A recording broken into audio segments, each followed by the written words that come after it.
ಕರು ಹಾಕಿದ ಮೇಲೆ ಕೆಲವರು ಬಾಣಂತಿತನ ಅಂತ ಮಾಡ್ತಾರೆ.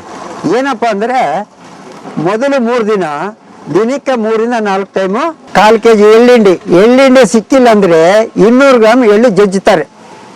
7 ಲೀಟರ್ ನೀರ್ಗೆ ಹಾಕ್ತಾರೆ. 1/4 kg ಬೆಲ್ಲ ಬೆರೆಸ್ಬಿಟ್ಟು ದಿನಕ್ಕೆ 3-4 ಟೈಮ್ ಮೊದಲು 3 ದಿನ ಕೊಡ್ತಾರೆ. ಇದು ಗರ್ಭನ ಹಿಂಗೋಗ್ ಮಾಡ್ತಾ ಇದೆ, ಹಾಲು ಜಾಸ್ತಿ ಆಗೋಂಗ್ ಮಾಡ್ತಾ ಇದೆ. ಎಳ್ಳು ಹಿಂಡಿ ಕೊಡೋದ್ರಿಂದ ಹಾಲು ಜಾಸ್ತಿ ಆಗ್ತದೆ. ಅದು ರೈತರು ಮಾಡ್ತಕ್ಕಂಥದ್ದು. ಅವಾಗ ಸಾಮಾನ್ಯವಾಗಿ ಎಲ್ಲರೂ ಉಗುರು ಬೆಚ್ಚಗಿರೋ ನೀರು ಕೊಡ್ತಾರೆ, ಗೋಧಿ ಬೂಸ ಕೊಡ್ತಾರೆ, ಕೆಲವರು ಹೆಸರು ಬೇಳೆ ಅಥವಾ ಕಡಲೆ ಬೇಳೆ ನೆಂದಾಕಿ ಕೊಡ್ತಾರೆ. ಇದು ತೆಂಗಿನಕಾಯಿ ತುರಿ ಮಾಡಿಬಿಟ್ಟು ದನಗಳು ತಿನ್ಸೋರು ಹಾಲು ಜಾಸ್ತಿ ಆಗಲಿ ಅಂತ ಮಾಡ್ಬೋದು, ತೊಂದರೆ ಇಲ್ಲ. ಕರು ಹಾಕಿದ ಮೇಲೆ 1 ವಾರ ಮೊಳಕೆ ಉರುಳಿ ಕೊಟ್ರೆ ಗರ್ಭದಲ್ಲಿ ಇರ್ತಕ್ಕಂಥ ದೋಷ ಎಲ್ಲ ಹೊರಗೆ ಬರ್ತದೆ. ಕರು ಹಾಕಿದ ಮೇಲೆ 4 ದಿನದ ಒಳಗಾಗಿ ಕೆಂಪು ಬರೋದು ನಿಲ್ಲಬೇಕು. 1 ವಾರ ಯಾವುದ್ರಲ್ಲಿ ಕೆಂಪು ಬಂತು ಅಂತಂದ್ರೆ ಗರ್ಭ ಕಾಯಿಲೆ ಆಗ್ತದೆ, ಮುಂದೆ ಗರ್ಭ ಮಾಡಿಸೋದು ಕಷ್ಟ. ಯಾವಾಗ ಗರ್ಭ ಕಾಯಿಲೆ ಆಗ್ತದೆ ಹಾಲು ಬರೋದು ಕಡಿಮೆ. 3ನೇದು ಏನ್ ಮಾಡ್ಬೇಕು ಅಂದ್ರೆ ಬಾವು ಬರ್ದಂಗೆ ವಾರದಲ್ಲಿ 2 ರಿಂದ 3 ದಿನ ಮೊಳಕೆ ಉರುಳಿ ರುಬ್ಬಿ ಬೇಯಿಸಿ ತಿನ್ನಿಸ್ತಾ ಇರ್ಬೇಕು.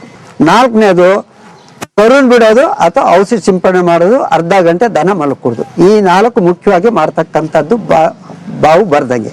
ಆಮೇಲೆ ಹಾಲು ಕರಿಯೋ ಪದ್ಧತಿಯಲ್ಲಿ ಕೆಲವರು ತಪ್ಪು ಮಾಡ್ತಾರೆ.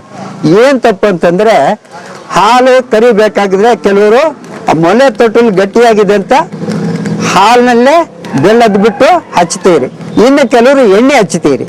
ನೋಡಿ, ಒಂದು ತೊಟ್ಟಿನ ಮೇಲೇನೆ ಕ್ರಿಮಿ ಇರ್ತದೆ, ನಾವು ಅದು ಕೊನೆಯಲ್ಲಿ ತೊಟ್ಟಿನ ತುದಿಗೆ ಬರ್ತದೆ, ಅದ್ರ ಮುಖಾಂತರ ಒಳಗಡೆ ಹೋಗೋದಕ್ಕೆ ಅವಕಾಶ ಇರ್ತದೆ ಕಾಯಿಲೆ. ಅದಕ್ಕೋಸ್ಕರ ದಯವಿಟ್ಟು ಎಣ್ಣೆ ಹಚ್ಚೋ ಪದ್ಧತಿ ಬಿಟ್ಬಿಡಿ. ಹಾಲು ಹಿಂಡೋದು ಕೆಲವರು ಬೆಟ್ಟು ಮಡಚಿ ಹಿಂಡ್ತಾರೆ, ಕೆಲವರು ಮೇಲಿಂದ ಕೆಳಕ್ಕೆ ಎಳಿತೀರಿ. 2 ತಪ್ಪು. ಒಳಗಡೆ ಕಾಯಿ ಕಟ್ತದೆ ಅಂತ ಗಂಟು ಆಗ್ಬಿಡ್ತದೆ, ನಾಳೆ ಉದ್ದಕ್ಕೂ ಗಂಟು ಕಟ್ತದೆ.